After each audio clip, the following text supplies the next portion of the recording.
বিয়ে।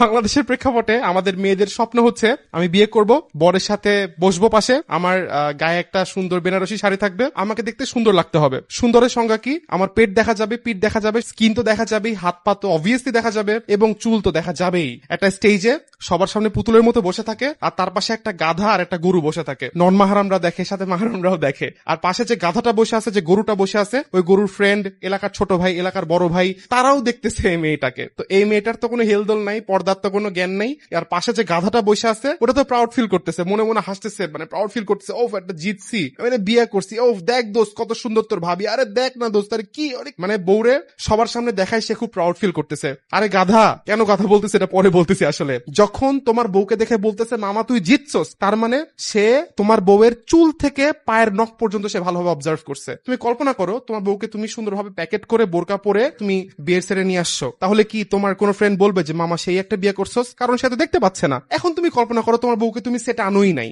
জাস্ট মাহারামের সাথে সে তার ফ্যামিলিতে আছে, তাহলে কি তোমার কোনো ফ্রেন্ড বলতে পারবে যে মামা সেই একটা জিতছস? কারণ সে তোমার বউকে দেখে নাই। তোমার এই জিনিসটা গায়ের হতে লাগে না? আমি নিজে কাবিন নামা দিয়ে, নিজে মোহরানা দিয়ে, নিজে সেট অ্যারেঞ্জ করে, নিজে অনুষ্ঠান করে, নিজে সব কস্টিং মেনটেন করে, নিজের পকেট থেকে টাকা দিয়ে আমি সবাইকে দেখাচ্ছি বউকে, তাই তোমাকে আমি গাধা বললাম। আল্লাহ তাআলা কুরআনে বলেন, সেই ব্যক্তি চতুষ্পদ জন্তুর থেকেও খারাপ, বালহুম আদাল, যে চোখ থাকতে দেখে না, যে কান থাকতে শোনে না, যে অন্তর থাকতে উপলব্ধি করে না, সে চতুষ্পদ জন্তুর চেয়েও নিকৃষ্ট।